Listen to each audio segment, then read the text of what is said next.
Threshold learning outcomes are going to be the main thing that governments look to when they're judging the performance of universities.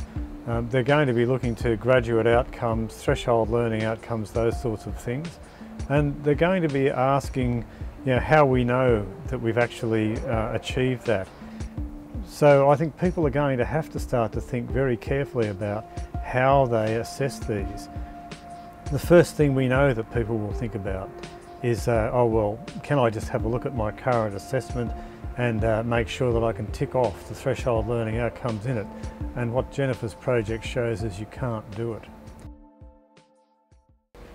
I was involved with an ALTC funded project called After Standards, and the idea of it was that disciplines had brought down their standards, their threshold learning outcomes, their TLOs, but the question was, what do you do with that once you've got them? And even though the disciplines might have the TLOs, how do they engage with them, and how can you use them to actually show that the students graduating from majors in these disciplines actually can prove that they can do what they're supposed to be able to do? So the big question was, now we have standards, how can we prove our students can meet those standards? We organised a trial, an audit, with 3 universities involved, UNE, UNSW and UQ.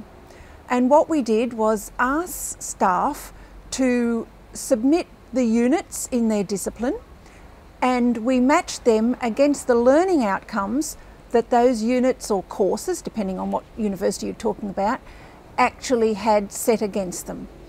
Then we married those learning outcomes against the discipline standards. So we could say, for example, that units or courses A, B, C and D met TLO 1, 3 and 5, for example.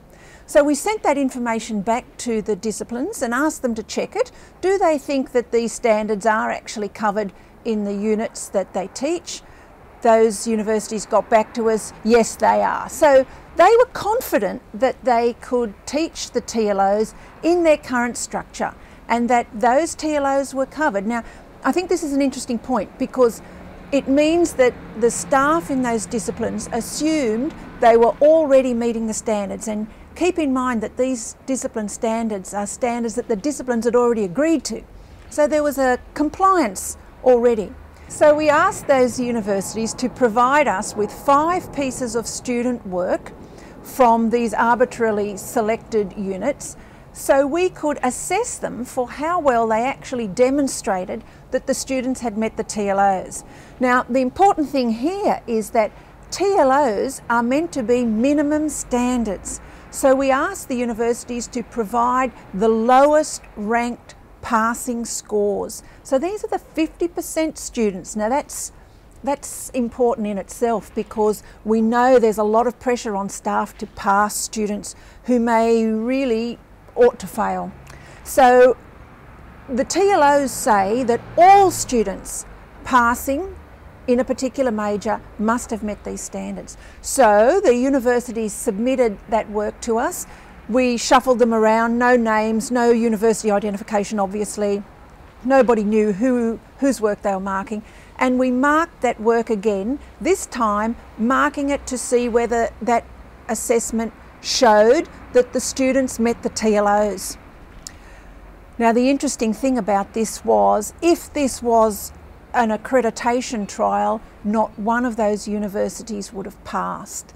Now this is not to say they were not teaching well or that the students were not meeting some sort of learning outcome, but they were not meeting the standards and they were not demonstrating that the students had met the standards. Now there's a few important things here.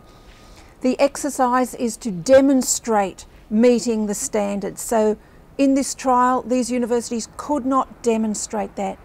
It also showed us that we could not assume that the standards had been met simply by looking at our current assessment processes. It was impossible to retrofit the standards back onto what we currently do.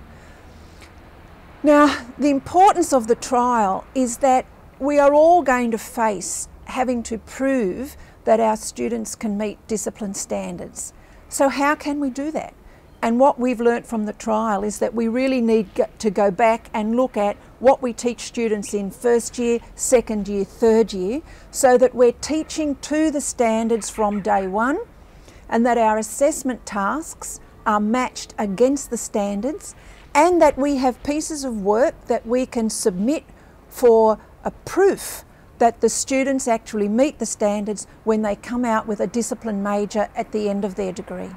I think the Teaching and Learning Conference were really quite struck with the things that Jennifer had to say, and particularly because one of our speakers had told us around the same time that their engineering people had not managed to get accreditation with an international board for their course. That's a serious thing, and the reason why they didn't get that accreditation was because they weren't able to demonstrate that their assessment processes would really guarantee the threshold learning outcomes that this board required. So I think it shows you that whether it's nationally or internationally, people are going to be taking threshold learning outcomes a lot more seriously. That's because we think that the threshold learning outcomes are the things which relate much more to graduate attributes, things that are to do with the workplace, and deal with the diversity of students that governments expect us to be educating. And so the reason why we think that Jennifer's project is so important is that here are people trying to say, how would you assess those outcomes? And what it seems to us is that it's showing there's a real problem trying to use the usual traditional forms of assessment. So we think that science faculties really need to think about that.